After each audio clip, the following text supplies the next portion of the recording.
Indonesia saat ini tengah memasuki tahun politik. Banyak partai, pengurus partai politik, hingga para simpatisannya akan memanaskan eskalasi politik di tahun-tahun jelang pemilu 2024 ini. Sebagai warga negara yang baik, mahasiswa Setiba Makassar tentu dituntut untuk turut berpartisipasi dalam kehidupan politik bangsa ini. Apalagi, tidak sedikit mahasiswanya yang merupakan pemilih pemula dalam pemilu 2024 mendatang. Karena itu, Setiba Makassar sebagai institusi pendidikan berperan aktif dalam memberikan wawasan dan kesadaran politik bagi mahasiswanya. Melaksanakan kuliah umum adalah salah satu metode penanaman kesadaran itu. Setiba Makassar baru-baru ini mengadakan kuliah politik Islam pada hari Ahad 11 Desember 2022. Kegiatan tersebut menghadirkan Dr. Ahmad Fatoni, seorang pengamat dan penulis produktif tentang politik yang beken dengan nama penanya Tony Rashid.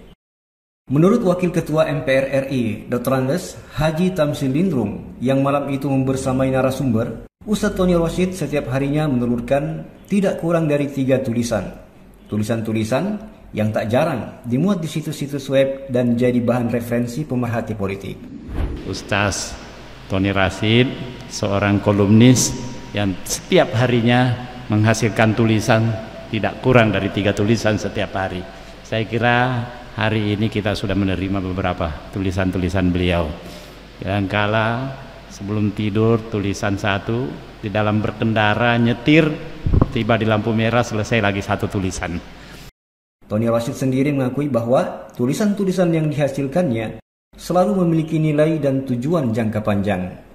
Tapi lagi-lagi memang nulis itu harus ada value, nilai, bukan sekedar memuaskan diri, ya, bukan sekedar hobi, tapi bagaimana tulisan ini punya tujuan, tulisan ini punya target jangka panjang. Apa yang mau diarahkan? Saya tidak akan pernah menulis kalau itu tidak punya target. Hal tersebut ia sampaikan ketika menguraikan salah satu kelemahan umat Islam, yaitu tidak proaktif. Inilah kelemahan kita umat Islam. Mereka punya riset. Ibaratnya kalau perang itu, kita masuk ke hutan, kita nggak tahu luasnya hutan, kita tidak tahu jalur yang aman, jalur yang darurat, jalur yang tidak aman, kita nggak tahu. Sementara mereka punya datanya, punya petanya. Gimana mau menang? Ya. Kelemahan umat Islam itu 2. 1, tidak berbasis kepada riset, tidak memiliki miskin data. Yang kedua itu adalah tidak bekerjanya reaktif, tidak proaktif jangka panjang. Ini harus kita pikirkan. Terutama adik-adik ini, tolong pikirkan negara ini di 2040, di 2050, negara ini akan seperti apa? Di penghujung acara, pemimpin umum Wahda Islamiyah, Ustadz Muhammad Zaitun Rasmin, turut memberikan tambahan penjelasan. Ia membenarkan ungkapan Ibnu Khaldun yang dikutip Tony Rashid, yaitu, jadilah orang baik yang nantinya menjadi kuat. Seperti yang disampaikan tadi dari Ibnu Khaldun, jadilah orang baik yang nanti menjadi kuat. Ya, kan begitu. Untuk melakukan suatu perubahan, kalau Anda punya kekuatan bisa, kalau tidak bisa. Tapi orang baik bisa menjadi kuat. Dan itu adalah proses yang saat ini kita lakukan, ya. Program islah kita baik melalui induk organisasi Wahda maupun di Setiba, kita ingin melakukan islah asyamil was-sahih, ya, islah menyeluruh dan benar, ya.